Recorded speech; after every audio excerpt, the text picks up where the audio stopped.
Partnership account. ये partnership है क्या? हम लोग को अगर फॉर्म ऑफ बिजनेसेस बोले जाएं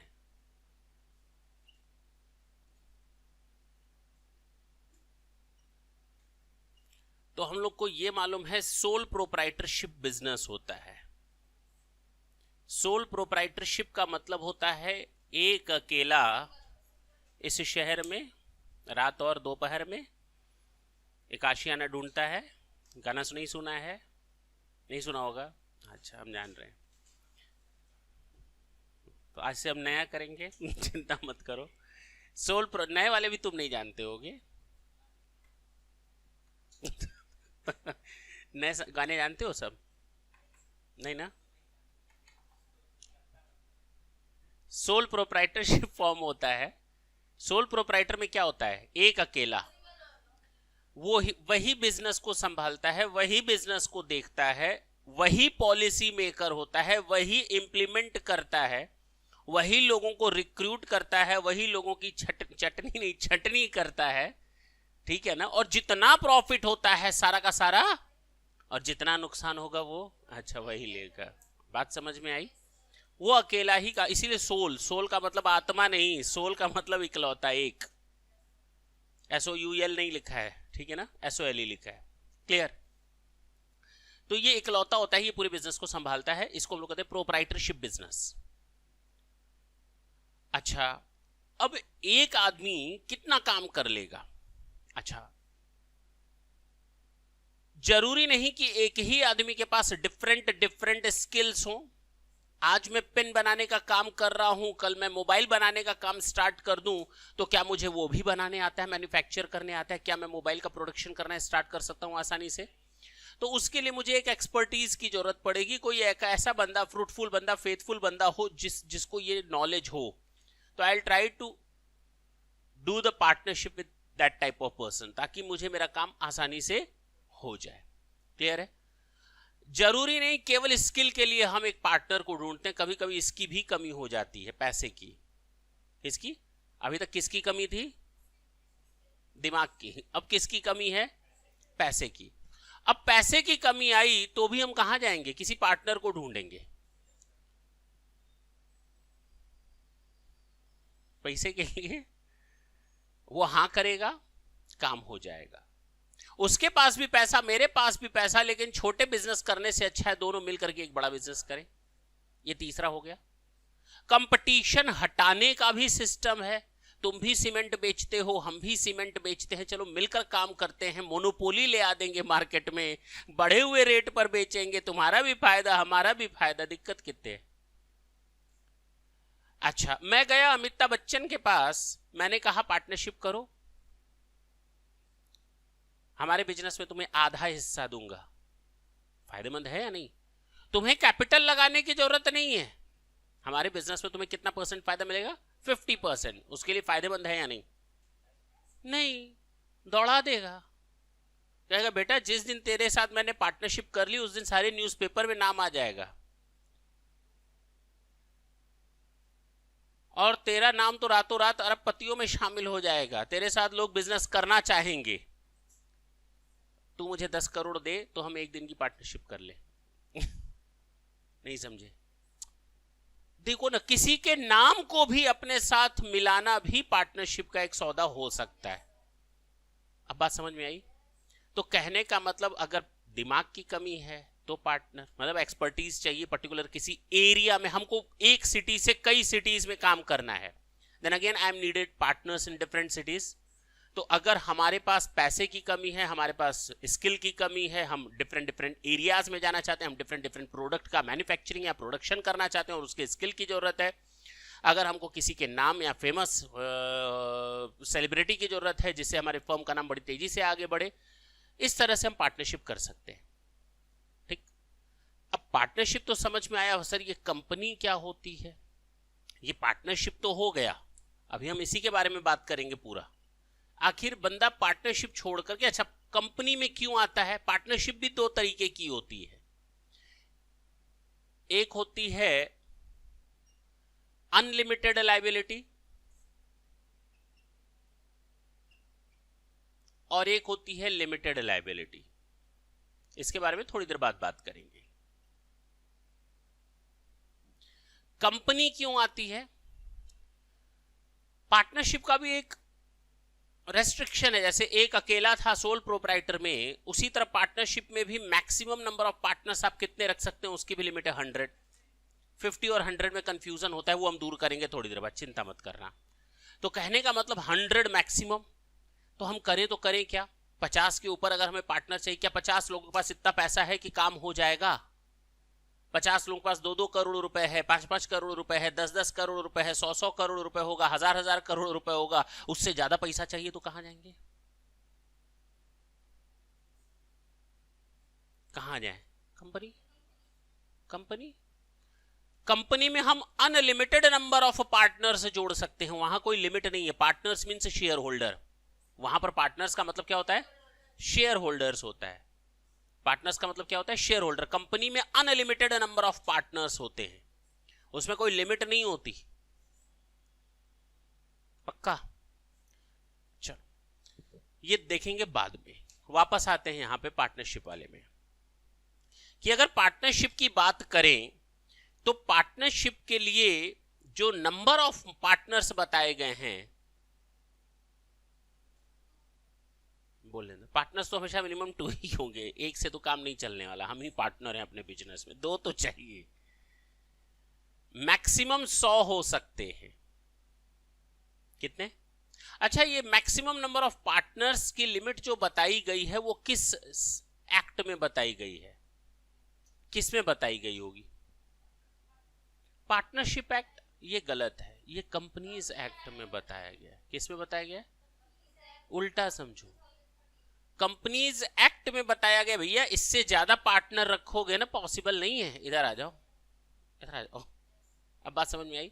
तो मैक्सिमम नंबर ऑफ पार्टनर्स को रेस्ट्रिक्शन कहां किया गया है? कंपनीज एक्ट में किया है। सर आपने 2 तरह की पार्टनरशिप हमें बताई, 50 का है 100 का है, देखेंगे, चिंता मत करना, उसकी टेंशन अभी छोड़ दो थोड़ी देर के लिए, पहले कहानी हम लोग पूरी कर लें। सर आपने 2 तरह की पार्टनरशिप बताई, एक लिमिटेड लायबिलिटी पार्टनरशिप, एक अनलिमिटेड लायबिलिटी पार्टनरशिप। अच्छा, लिमिटेड लायबिलिटी यानी इसको हम लोग कहते हैं LLP, और इसको हम लोग कहते हैं partnership normal.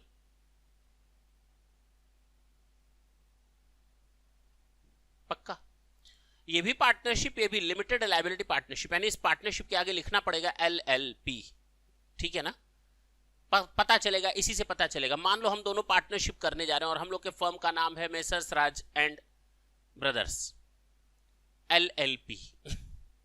Messrs Raj and brothers LLP। अब क्लियर है? तो उससे पता चल जाता है अच्छा पार्टनरशिप है वो ये वाली है। मेसर्स राज एंड ब्रदर्स है, ये किसने कह दिया? प्रोप्राइटरशिप भी हो सकता है। ऐसा थोड़ी है। मेसर्स राज एंड ब्रदर्स लिखा है तो इसका मतलब ये नहीं कि वो पार्टनरशिप ही होगी।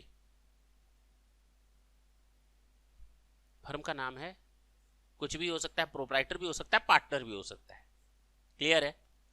पक्की बात। सर एंड ब्रदर्स लिखा है, जरूरी नहीं वो पार्टनरशिप हो, वो प्रोप्राइटरशिप भी हो सकती है। ठीक, लेकिन हम बात किसकी कर रहे हैं? पार्टनरशिप की। तो अगर केवल मेसर्स राज एंड ब्रदर्स लिखा है तो कौन सी फर्म होगी? मेरी फर्म का नाम है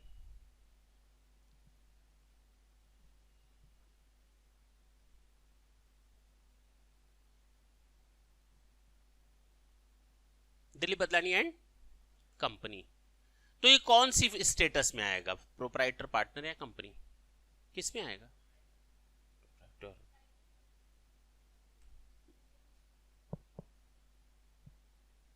हाँ, किस में आएगा? पूरा लिख दिया।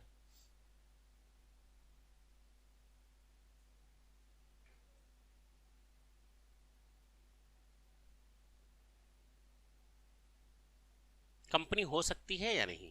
हाँ या ना? अरे बोलो ना, कंपनी हो सकती है या नहीं? देखो सांप कहीं तुम लोग को सूंघ कर मारा पड़ा होगा। देखो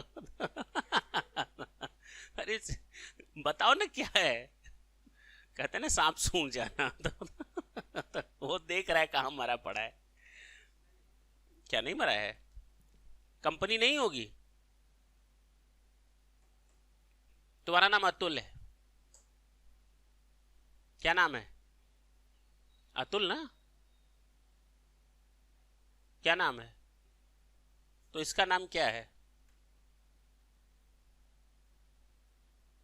नहीं नहीं, ये क्या लिखा है? तो कंपनी है या नहीं है? तो इसका नाम अतुल है तो करे विनय है। हाँ कुछ भी हो सकता है, तो कंपनी हो सकती है नहीं, सीधी सी बात बताओ ना, हम जो पूछ तो बात खत्म हो गई। बोलो ना सर हो सकता है, कंपनी भी नहीं हो सकती। नहीं हो सकती। कंपनी के लिए जरूरी है, अगर प्राइवेट लिमिटेड है तो उसके नाम के अंत में, और लिमिटेड कंपनी के अंत में लिमिटेड। कहां लिखा है ऐसा कुछ? कंपनी है तो कंपनी के नाम के अंत में प्राइवेट लिमिटेड या लिमिटेड लिखा होगा। बात समझ में आई? अगर कंपनी है तो उसके नाम के अंत में लिमिटेड या प्राइवेट लिमिटेड लिखा होगा। बात खत्म। क्या इस कंपनी के नाम के अंत में लिमिटेड या प्राइवेट लिमिटेड लिखा है? Is it a company? बात खत्म। या तो ये प्रोप्राइटर होगा या तो कंपनी लिख देने से कंपनी नहीं हो जाएगी, राज एंड ब्रदर्स लिख देने से पार्टनरशिप नहीं हो जाएगा। अब क्लियर है? तो कहने का मतलब ये कि ये कंपनी ये वाली नहीं है, ये प्रोप्राइटर या पार्टनरशिप है। क्लियर? अब वो तुम लोग हमसे पूछोगे कि सर आपकी फर्म जो है वो पार्टनरशिप है या प्रोप्राइटरशिप है, तो मैं बताऊंगा इसकी फर्म है। ये मुझे पूछना पड़ेगा तुम्हारी फर्म प्रोप्राइटर है या पार्टनर है। या तो तुम बैलेंस शीट दोगे, by seeing the balance sheet I can come to know that your firm is partnership और प्रोप्राइटरशिप, और I will ask the question from you that your firm is a partnership or proprietorship. There are only two ways. या तो हम तुम्हारा incorporation का certificate देखें, incorporation मतलब registration certificate देखें। चले तो पहले तो ये डिस्टिंग्विश करना सीखो कि कैसे पता चलता है। अब पता चल गया। अच्छा ये बताओ, रिलायंस प्राइवेट लिमिटेड है या पब्लिक लिमिटेड? रिलायंस, टाटा, क्या बोल रहा? रिलायंस कौन सी कंपनी है? और टाटा, निर्मा,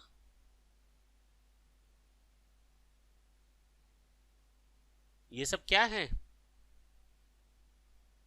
पब्लिक कंपनी है।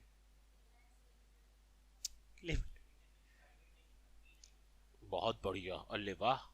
अरे ऐसे कॉमन सेंस लगाओ ना, तुम रिलायंस के शेयर खरीद सकते हो या नहीं? तो बात खत्म, पब्लिक हो गई। तो बात ही खत्म।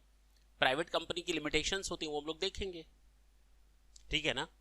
जिस कंपनी के शेयर्स मार्केट में अवेलेबल हो वो तो नॉर्मली हमारी वो होती है, पब्लिक लिमिटेड ही होगी। फिलहाल हम वहां नहीं जा रहे, वो कंपनी के केस में बताएंगे।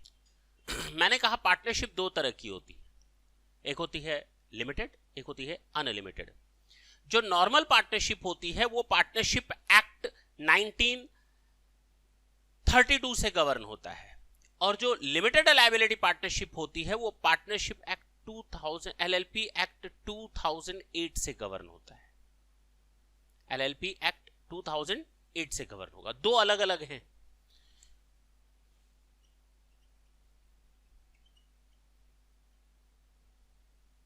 पहला है अनलिमिटेड लायबिलिटी और ये है limited liability.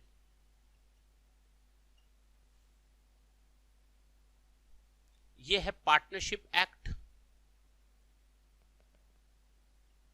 1932, limited liability partnership act 2008। Note कर लो, थोड़ा जल्दी नोट करना, मैं हटाने जा रहा हूं।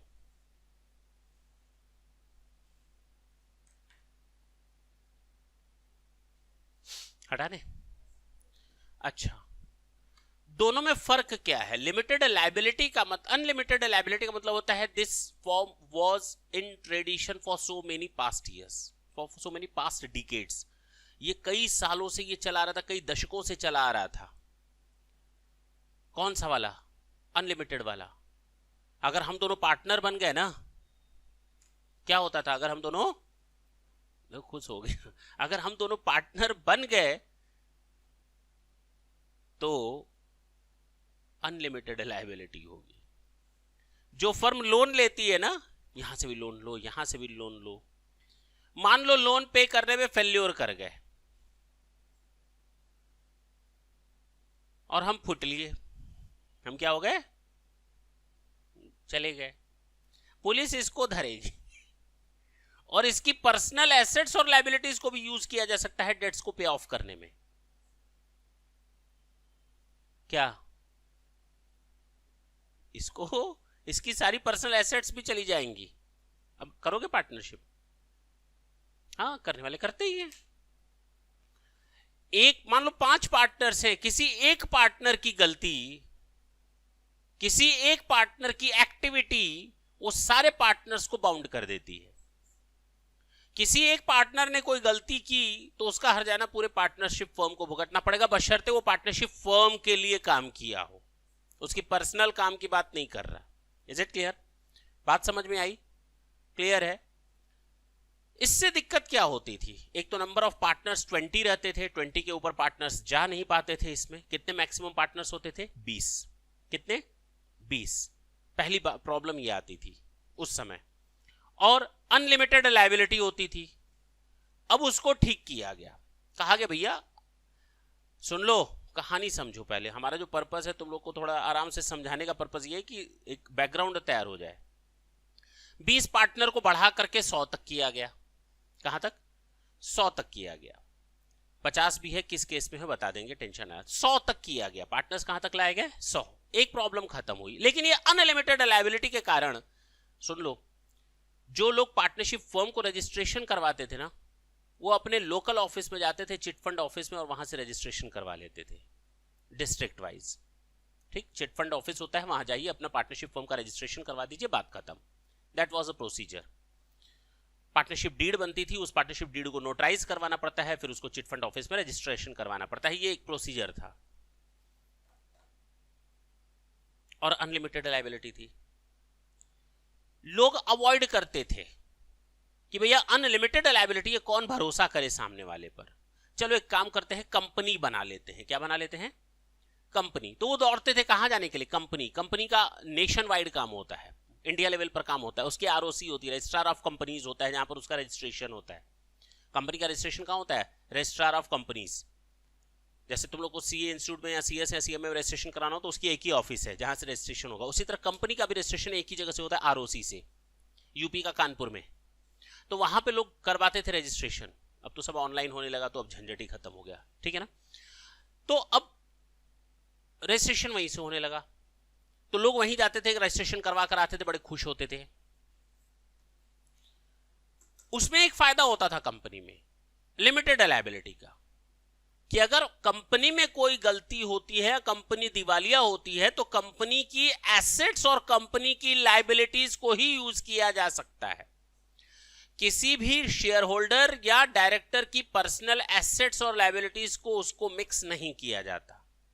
ये एक बहुत बड़ा बेनिफिट था कंपनी में। तो लोग क्या करते थे? पार्टनरशिप ना बनाकर मैक्सिमम कहां मूव करते थे? अब कंपनी में फायदा क्या था जिसके कारण वो मूव करते थे?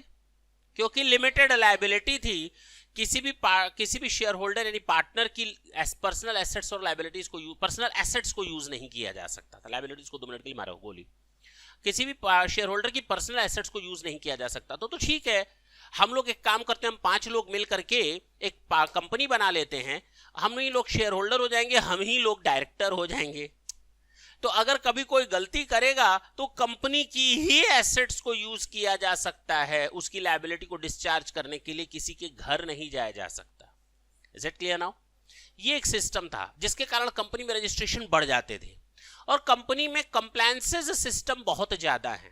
कंपनी में कंप्लायंस सिस्टम बहुत ज्यादा है। आरओसी रजिस्ट्रेशन करवाया तो हर साल आपको आरओसी में अपनी रिटर्न फाइल करनी होती है, डिटेल फाइल करनी होती है, उसके सीएस को अपॉइंट करना होता है, ढेर सारी कंप्लायंस है, सर्टिफिकेट्स वगैरह की।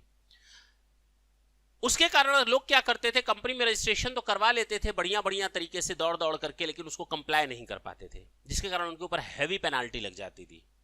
मान लो हम दोनों ने पार्टनरशिप बनाई, मन किया पार्टनरशिप बनाओ, बना ली, 4 साल तक कोई काम नहीं किए, कोई दिक्कत नहीं है, कोई लीगल बाउंडेशन नहीं है कि आपको ये इनकम टैक्स रिटर्न वगैरह 2-3 छोड़ दो, तो नॉर्मल एक्स्ट्रा कंप्लायंसेस नहीं है और कोई हैवी पेनाल्टी नहीं है। लेकिन कंपनी वगैरह में बहुत ज्यादा हैवी पेनाल्टी अगर आपने सही समय पर चीजें ना फाइल की। डिफंक्ट कंपनी हो जाती थी, डिफंक्ट मतलब रजिस्ट्रेशन करवा कर छोड़ देना, काम ना करना, ठीक है ना। तो वहां पर अब ऐसी कंपनियों को गवर्नमेंट ने कहा बंद करना है, जाहिर सी बात है बंद करो।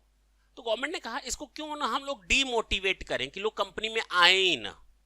जब आएंगे ही नहीं तो डिफंक्ट भी कम से कम होंगी, हाँ या ना। क्यों ना हम लोग को एक सुविधा दे दे अपने ही इस डिस्ट्रिक्ट लेवल पर, किस चीज का, तो हम उन लोग को अब लिमिटेड लायबिलिटी पार्टनरशिप के लिए बोल देते हैं। तो झंझट ही खत्म। तुम्हारी प्रॉब्लम क्या थी, कंपनी में क्यों जा रहे थे, पार्टनरशिप में क्यों नहीं जा रहे थे? क्योंकि अनलिमिटेड लायबिलिटी थी, इसीलिए हम कंपनी में जा रहे थे लिमिटेड लायबिलिटी के चक्कर में। अब वो हम झंझट खत्म कर रहे हैं। अब गवर्नमेंट ने कहा लो भाई हम पार्टनरशिप में लिमिटेड लायबिलिटी ले आ दे रहे हैं, अब करो। अब कौन जाएगा कंपनी में? नॉर्मली कोई नहीं जाएगा। अगर उसको रजिस्ट्रेशन कराना हो, यानी उसका स्टेटस बहुत ज्यादा बड़ा करना हो, तब वो कंपनी में जाएगा, अदरवाइज एलएलपी में ही रहेगा। इवन एलएलपी में बड़ी बड़ी फर्म बन सकती है, बहुत बड़ी बड़ी फर्म बन सकती है। Is it clear? तो ये एक सिस्टम आया, हटा दे।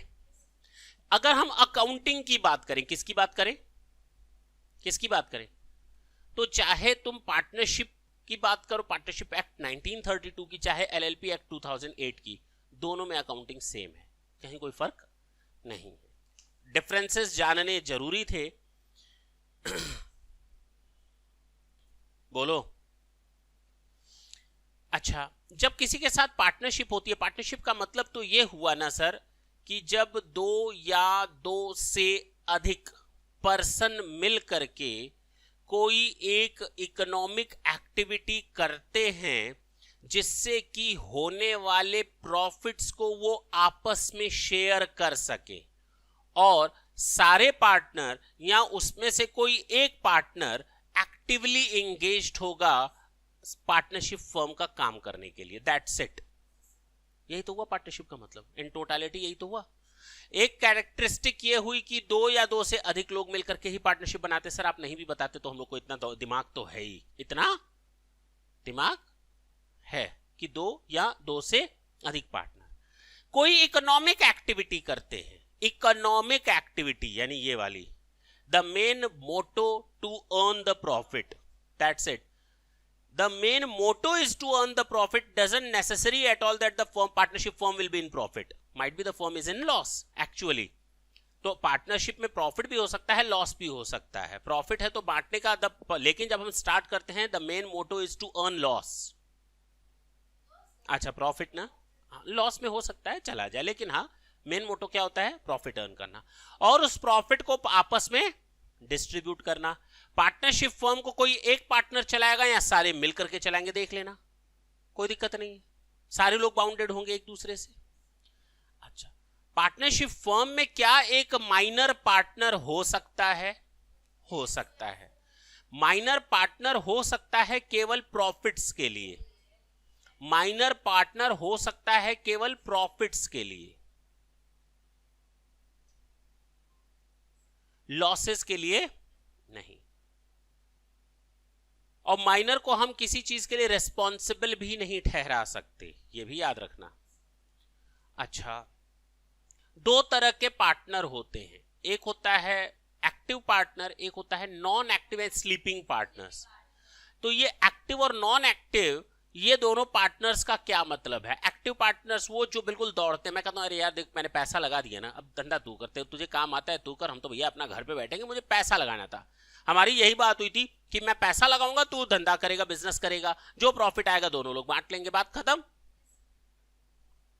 तो हम क्या हो गए, अगर मैंने पैसा लगाकर छोड़ दिया सामने वाले के ऊपर, तो इसका मतलब हम non active and sleeping partner हो गए और सामने वाला एक्टिव पार्टनर हो गया। Is it clear?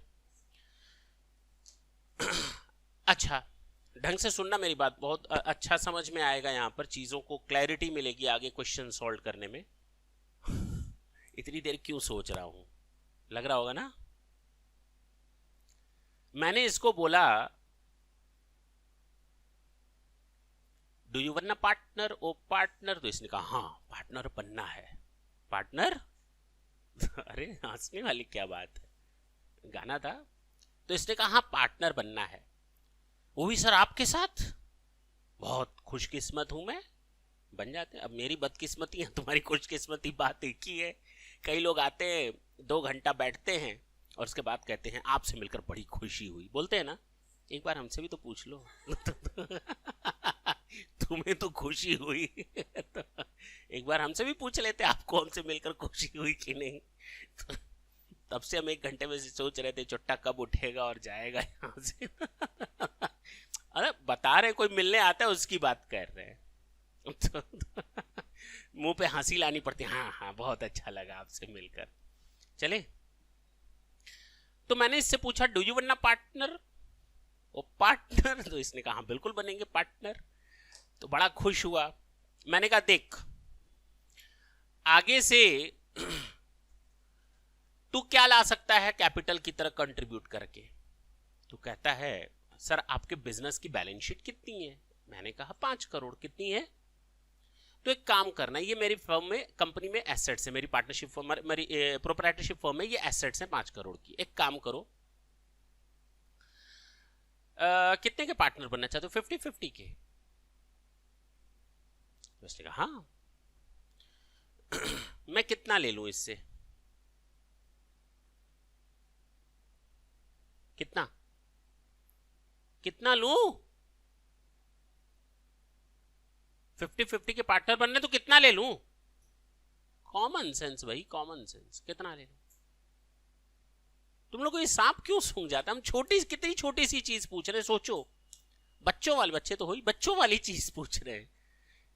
अगर मेरी कैपिटल 5 करोड़ लगी है, आज की डेट में ये 50% का पार्टनर बनना चाहता है, तो मैं कितना ले लूं? 50%। हाँ या ना? तो इसके बाद टोटल कितना हो जाएगा? 7.5 करोड़। कहां हुआ 50%? 5 करोड़ लेंगे तब 50% बनेगा। दांत दिखाओ अब कितना लेंगे।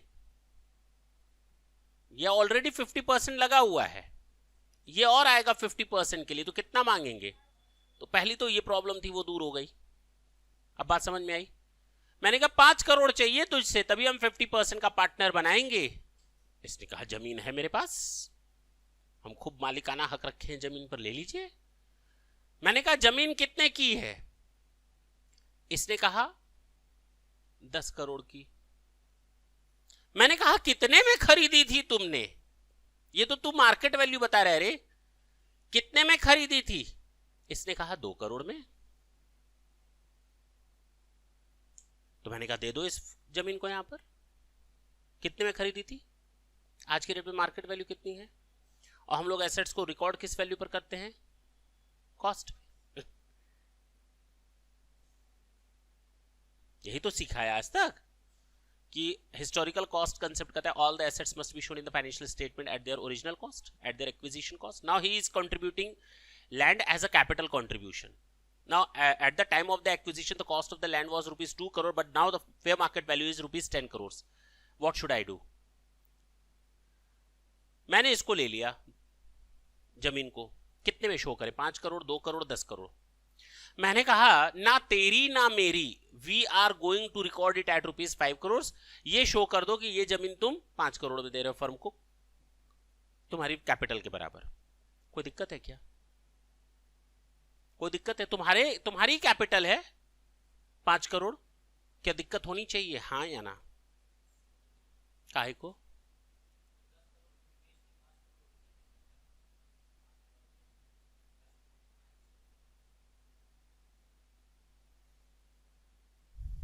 चलो ये भी बात मान लेते हैं कि ये कहता है कि सर हम क्यों ऐसा करेंगे, हम 10 करोड़ में जमीन बेच देंगे, 5 करोड़ जेब में रखेंगे, 5 करोड़ तुम आपको दे देंगे, यही सिस्टम होगा, तो आपको आपका पैसा मिल जाएगा, हम भी दांत चियारेंगे उधर। अच्छा एक बात बताओ,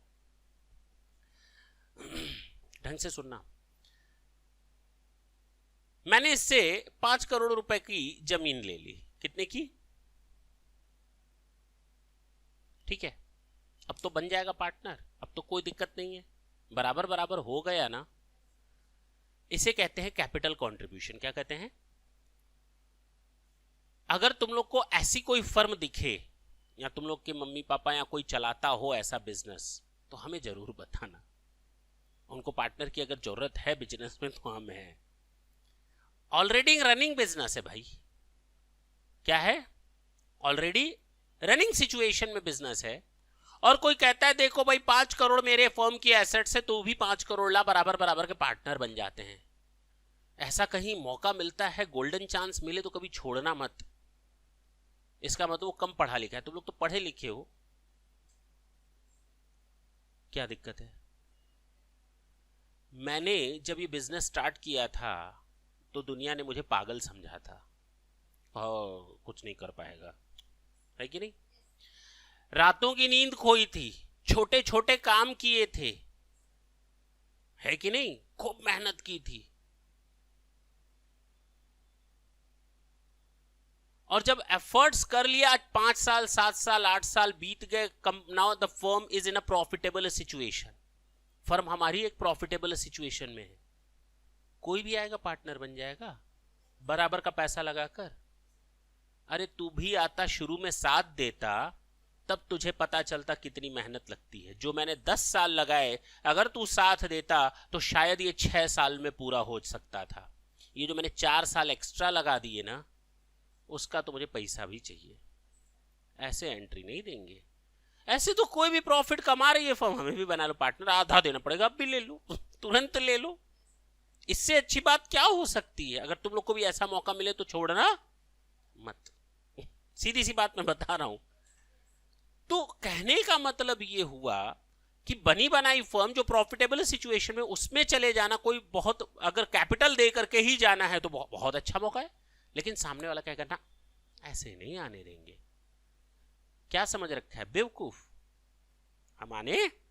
हम आपसे उन मेहनत, उन ईयर्स का भी हिसाब किताब लेंगे जिन ईयर्स में आप हमारे साथ नहीं थे और मुझे रात दिन मेहनत करनी पड़ी थी इस फर्म को यहां तक पहुंचाने के लिए। अगर तुम साथ देने का वादा करते तो शायद ये सिचुएशन 5 साल में पूरी हो सकती थी, यानी 5 साल के बराबर की मेहनत का मुझे पैसा दो, हाँ या ना। और बनी बनाई फर्म में दूसरा ये समझ सकते हो, बनी बनाई फर्म में तुम कल से प्रॉफिट लेना शुरू कर दोगे तो प्रॉफिट मैं लूज करूंगा तभी तो तुम्हें दूंगा। अब तक 1 रुपए का 1 रुपए मैं रखता था, अब 1 रुपए का 98 तुम रखोगे, 98 मैं रखूंगा, तुम तो बैठे बैठे राजा बन गए भाई। तो जो प्रॉफिट मैं फ्यूचर में लूज करूंगा उसके नाम पर गुडविल का पैसा आज दो, या ये समझो कि पिछले सालों में मैंने जितनी एक्स्ट्रा एफर्ट्स की अकेले, तुमने अगर साथ दिया होता तो कितने सालों में वो काम कर सकते थे, उसका पैसा दे दो। अब बात समझ में आई। इसको हम लोग कहते हैं गुडविल। क्या कहते हैं, गुडविल। पक्का हटाएं। तो केवल कैपिटल कंट्रीब्यूशन करने से कोई नहीं आता, और केवल ये कह देने से कल से तू पार्टनरशिप फर्म में आ जा, क्या हम ऐसे बोल देंगे तो पार्टनरशिप बन जाएगी? हाँ बन जाएगी। 2 तरह की पार्टनरशिप होती है, oral partnership and written partnership.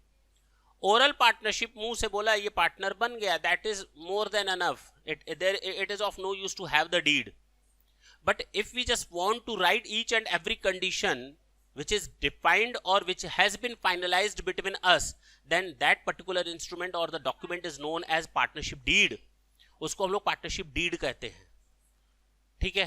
अब पार्टनरशिप 2 तरीके की हो सकती है, एक रिटन एक ओरल। ओरल पार्टनरशिप सबसे पहले उसकी बात कर लेते हैं। मैंने इसको कहा आजा आजा, चला आजा, कोई भी दिक्कत नहीं, आधा आधा ले लेंगे, आधा प्रॉफिट मेरा आधा तेरा, दांत दिखाते हुए दौड़ा दौड़ा आया, पार्टनरशिप बन गई। 1 साल बाद मैंने कहा चल निकल, है कि नहीं। अब बताओ अब क्या होगा, इसको फायदा हुआ या नुकसान? फायदा। यही तो तुम लोग सब उल्टा जान रहे हो। अगर पार्टनरशिप रिटर्न में नहीं है तो automatically he will become the partnership in the ratio of 50 and 50 automatically. तो सबसे बड़ा नुकसान अब मुझे होगा, इसको नहीं होगा। अगर ये मेरा पार्टनर है और ओरल पार्टनरशिप है तो ये मान लो गवर्नमेंट कहती है अगर ओरल पार्टनरशिप है तो हम कुछ नहीं मानेंगे, हम मान लेंगे सबका बराबर का हिस्सा, बात खत्म। तो कहीं ओरल पार्टनरशिप मिल रही हो, चले जाओ कर लो, सोचो। डीड नहीं है तो तुम्हें ही फायदा है, मुझे घाटा है। जिसका फर्म चल रहा है अगर वो सोच रहा है वो सामने वाले को बेवकूफ बना सकता है तो सोचते रहो। सामने वाला तो बहुत शाना निकला, अरे सर आप पर भरोसा, आप ने डीड बनाते रहिएगा, हम आ जा रहे हैं तो कोई दिक्कत नहीं, एक बार एंट्री तो दे दीजिए, उसके बाद देख लेंगे। एक लड़की को देखने पहुंचे लड़के वाले, कहते हैं कि बेटा पाक शास्त्र में कैसी हो, पाक शास्त्र यानी खाना बनाने में कैसी हो, तो तुम लोग को अभी ये भी नहीं मालूम। तो उसने कहा बहुत अच्छे पिताजी। अच्छा नृत्य कला में कैसी हो, तो बहुत बढ़िया, आप कथक करवा लीजिए, पुडुचेरी करवा लीजिए, कुछ भी करवा लीजिए, कुछ कौन सा होता है, कौन सा डांस होता है, कुचिपुड़ी, देखो मालूम, पुडुचेरी नाम में आता है कुचिपुड़ी। तो अच्छा बेटा रामायण और महाभारत का क्या ख्याल है, जानती हो? पिताजी रामायण तो यहाँ पर देख ही रहे हैं, घर पहुंचकर महाभारत में दिखा दूंगी।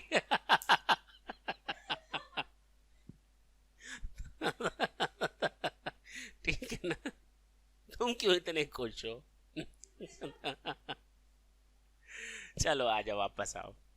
तो कहने का मतलब यह है एंट्री बहुत आसानी के साथ मिल जाएगी, तो अगर कभी मौका मिले तो छोड़ना मत तुम लोग। अच्छा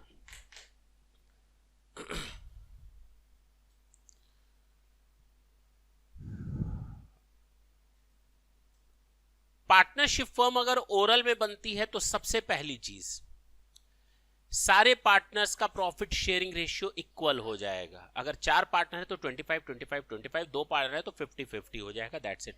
5 है तो 20 20 20 हो जाएगा। पार्टनरशिप डीड अगर नहीं है, ढंग से सुनना, 2 मिनट की स्टोरी है। In the absence of the partnership deed I am just sharing the profits and losses और एडवांटेजेस और डिसएडवांटेजेस। तो पहला तो ये था कि बराबर बराबर प्रॉफिट शेयरिंग रेशियो रहेगा। दूसरा, कोई पार्टनर सैलरी ड्रॉ नहीं कर सकता,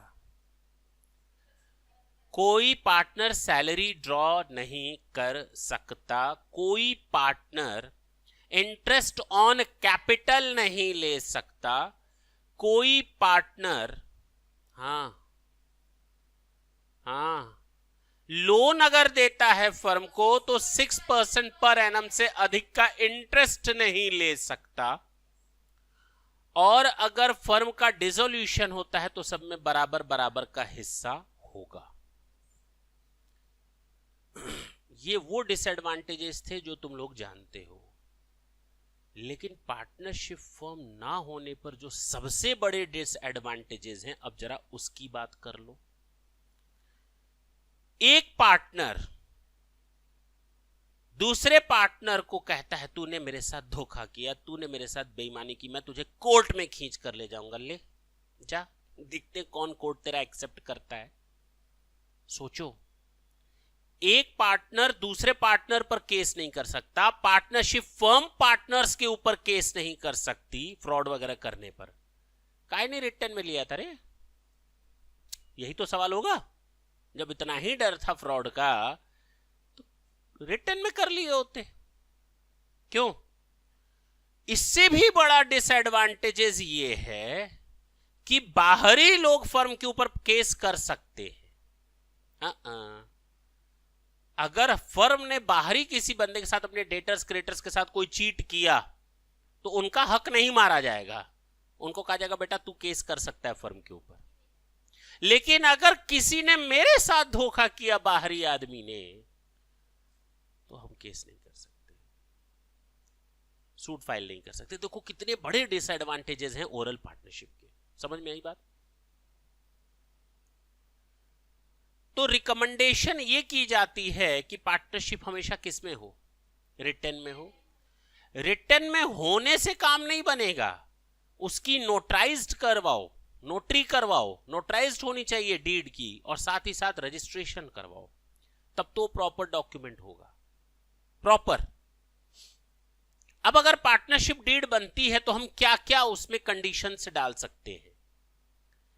पूरी एक डीड बनती है बकायदा 100 रुपए के स्टैम्प पर कि फलाना फलाना और फलाना और ये डिमाका, ये लोग पार्टनर्स बनते हैं, इनके पिता का नाम ये है, इनकी एड्रेसेस ये है, और म्यूचुअल अंडरस्टैंडिंग के साथ ये डिसाइड करते हैं कि नंबर 1 नंबर 2 कंडीशंस पूरी आनी शुरू हो जाएंगी कि ये जो पार्टनरशिप फर्म होगी इसका नाम ये होगा, ये जो पार्टनरशिप फर्म होगी उसका रजिस्टर्ड प्लेस ये होगा जहां से बिजनेस किया जाएगा। ये जो पार्टनरशिप फर्म होगी ये काम कर सकती है।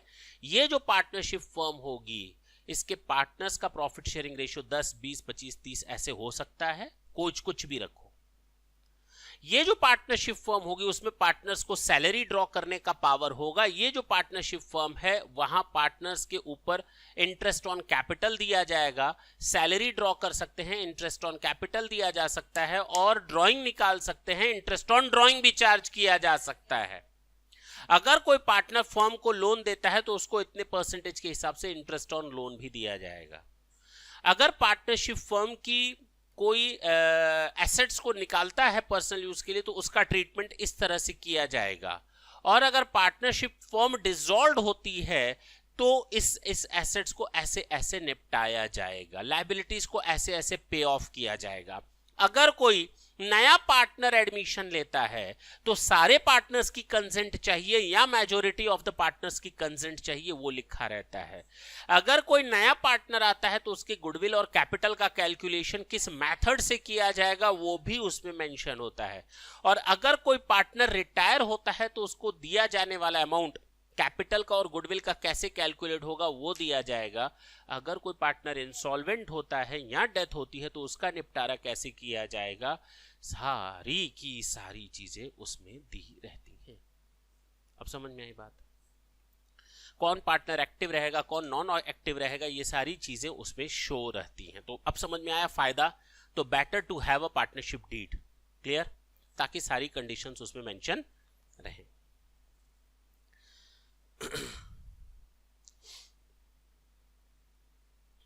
अच्छा, अगर हम इसको कहते हैं तू मेरे बिजनेस में 30% का हिस्सेदार है, मैं तुझे 30% दूंगा प्रॉफिट का, तो ये मेरा पार्टनर बना या नहीं बना? नहीं, जरूरी नहीं, हम कमीशन किसी को भी दे सकते हैं। ये किसने कह दिया, ये किसने कह दिया कि जिस किसी के साथ मैं प्रॉफिट का शेयरिंग करूंगा वो मेरा पार्टनर ही हो जाएगा? ये भी दिमाग से निकाल लो। Is it clear? ये कहानियां समझ में आई? फर्क कहां आएगा? जैसे हम लोग प्रोप्राइटरशिप फर्म का फाइनल अकाउंट बनाते थे ना, बोलो, उसी तरह पार्टनरशिप फर्म का भी हम लोग फाइनल अकाउंट बनाएंगे।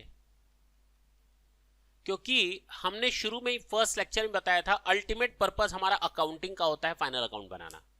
लेजर जर्नल एंट्री कर रहे हैं, लेजर बना रहे हैं, सब्सिडरी बुक्स रख रहे हैं, ट्रायल बैलेंस बना रहे हैं, means there is only one purpose and that is to maintain the financial statement और to finalise the accounts at the end of the year. हम साल के अंत में फाइनल अकाउंट्स बनाएंगे, वो पर्पस है। यहां पर भी वही पर्पस है। साल के अंत में जैसे यहां पर हम लोग बनाते हैं trading account, PL account and the lastly balance sheet, उसी तरह हम लोग यहां पर भी बनाते हैं trading account, PL account and balance sheet. तो फर्क क्या है?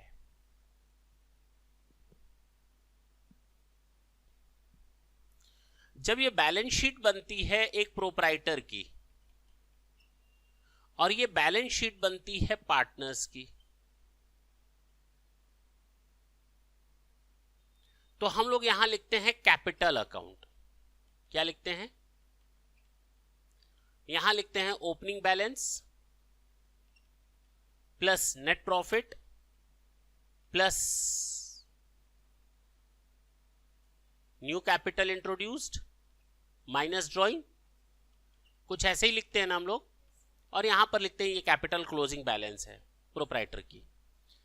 सेम यही चीज हम इसमें कॉपी करते हैं, लेकिन इसमें लिखते हैं partners capital account. Instead of capital account proprietors capital account हम क्या लिखेंगे? क्या लिखेंगे? और कितने पार्टनर हो सकते हैं? 100। 2 मिनट के लिए मान लेते 100 पार्टनर हमने रख लिए, तो 100 का डिटेल बनाओ। 50 पेज भर जाएगा, ये 50 पेज भर जाएंगे 100 के डिटेल लिखने में। Opening plus drawing, opening plus net profit plus introduce minus drawing closing, ऐसे लिखते जाओ, हालत खराब हो जाएगी। तो बेटर है कि पार्टनर्स का कैपिटल अकाउंट बना लिया जाए। क्या बना लिया जाए? या एक अलग से अनेक्सर लगा दिया जाए बैलेंस शीट के लास्ट में। क्या लगा दिया जाए? अनेक्सर, जिसमें सारा डिटेल हो। यहां पर टोटल कैपिटल का केवल है, partners capital account total 5 crore. कहां से आया? पीछे जाकर देख लो 2 पेज। बात समझ में आई? यहां पर मत देखो, एक ही लाइन में लिख दिया सारा टोटल उठाकर। तो उसको हम लोग कहते हैं अनेक्स करना, अनेक्सर लगाना। ठीक है, उसका अलग से शेड्यूल या अनेक्सर बना सकते हैं, कोई दिक्कत है नहीं, हटा दें। दोनों में फर्क समझ में आया? कैपिटल लिखते हैं, पार्टनर्स कैपिटल लिखते हैं। इसके अलावा दोनों के फाइनेंशियल स्टेटमेंट में कहीं कोई फर्क नहीं होता। सर पीएल अकाउंट की बात बताइए, ये तो आपने बैलेंस शीट की बात की। जब पीएल अकाउंट भी बनेगा तो उसको हम 2 पार्ट में तोड़ेंगे। कितने पार्ट में?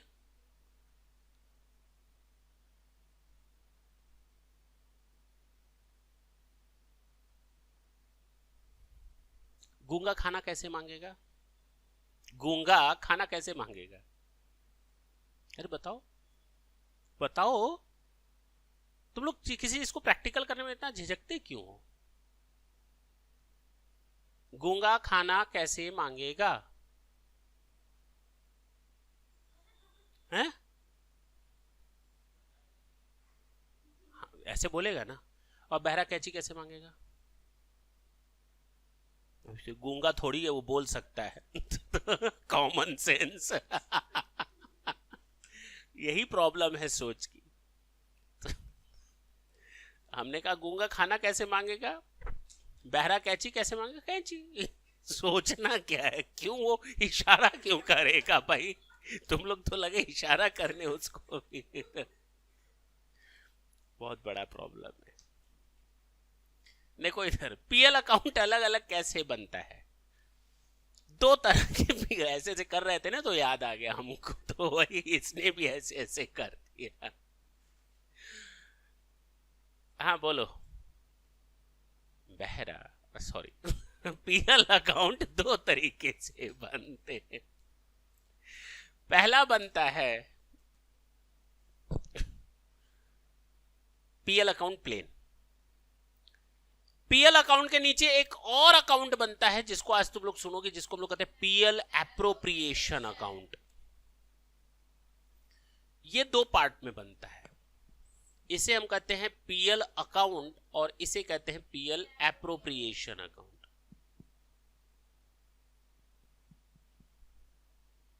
आज हम केवल ओवरव्यू दे रहे हैं, ऊपर ऊपर से एक चीज, सारी चीजें क्लियर कर रहे हैं, दैट्स इट। पीएल एप्रोप्रिएशन क्या होता है और पीएल अकाउंट? पीएल अकाउंट का मतलब जैसा तुम लोग आज तक करते आए थे सेम वही चीजें करोगे। जितने भी खर्चे होते हैं, मैंने कमाया 10 लाख रुपए का सामान खरीदा, 20 लाख में बेचा, फायदा कितना हुआ? 10 लाख। सैलरी दी माइनस नहीं करोगे, ट्रैवलिंग एक्सपेंसेस माइनस नहीं करोगे, रेंट माइनस नहीं करोगे, electricity, office expenses, printing and stationery, depreciation, commission account, मतलब जितने भी खर्चे हैं वो माइनस कर दो। उसके बाद जो बचता है उसको हम कहते हैं नेट प्रॉफिट। यही तो है। अब तक ये नेट प्रॉफिट जो था ये सोल प्रोप्राइटर का होता था। हाँ या ना? कुछ भी करो, अब सोल प्रोप्राइटर इसमें से सैलरी निकाले, सोल प्रोप्राइटर इसमें से इंटरेस्ट निकाले, सोल प्रोप्राइटर इसमें से ड्राइंग करे, जो भी करे, अब सब तुम्हारा है, सब तुम्हारा, कोई जरूरत नहीं है बांटने की। लेकिन जब पार्टनरशिप फॉर्म होती है तो उस प्रॉफिट को हमें कई लोगों में बांटना पड़ता है, वो भी डीड के हिसाब से। किसके हिसाब से? संविदा के हिसाब से, समझौते के हिसाब से इसको डिस्ट्रीब्यूट करना पड़ता है। डिस्ट्रीब्यूशन के लिए हमें एप्रोप्रिएशन अकाउंट बनाना पड़ता है। ये बताता है देख ये हमारा प्रॉफिट है 50 लैक्स, तो इस नेट प्रॉफिट के 50 लैक्स में ये जो एक पार्टनर है मिस्टर एक्स, उसको हम लोगों ने कहा था तू सैलरी लेगा 5 लाख की। ये मिस्टर वाई को हम लोगों ने कहा था देख तू कमीशन लेगा 2 लाख रुपए का। अच्छा ये देख मिस्टर जेड है, ये ना ये बोनस लेगा 4 लाख रुपए का। तो हमने ऐसे से प्रॉफिट पहले बांट दिया according to the deed. The rest of the profit हम बांट देंगे net profit transfer to capital account. Net profit ना लिखो, profit transfer to capital account. X Y Z तीनों में तय हुआ है 20 20 और 60 के रेशियो में, तो बांट दो बाकी जितना भी प्रॉफिट है। बात समझ में आई? This is the way.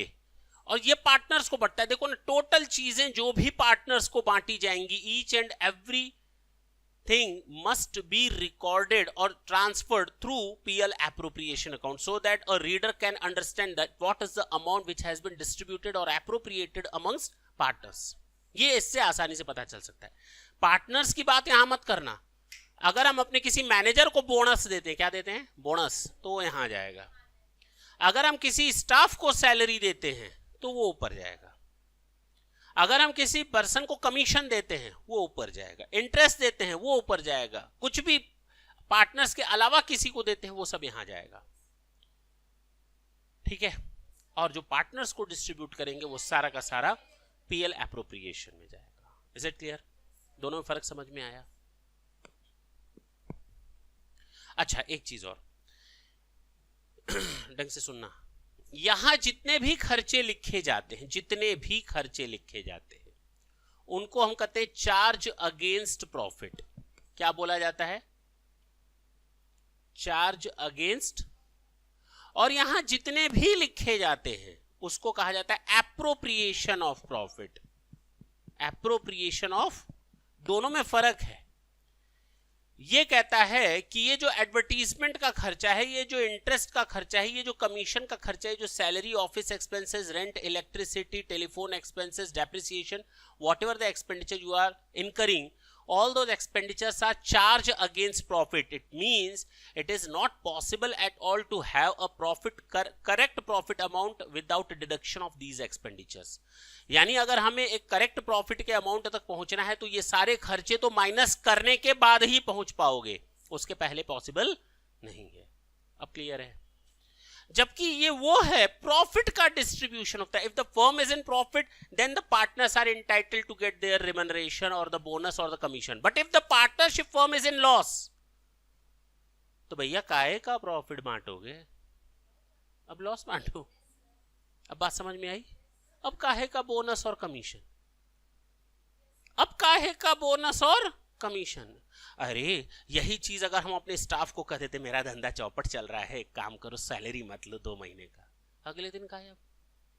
Partner गायब हो सकता है क्या? दोनों में फर्क है ना। अरे भाई मालिक हो, ऐसे कैसे चले जाओगे? तुम नौकरी पर थोड़ी हो। ये लोग सर्विस दे रहे हैं, स्टाफ है। अगर 3 महीने की सैलरी नहीं मिलेगी तो छोड़कर चले जाएंगे, 2 महीने की सैलरी नहीं मिलेगी छोड़कर चले जाएंगे। बात समझ में आई? दोनों में फर्क समझ में आया? That's why these things are known as charge against profit and this is your appropriation of profit. Is it clear? कहीं कोई दिक्कत हो तो बोलो।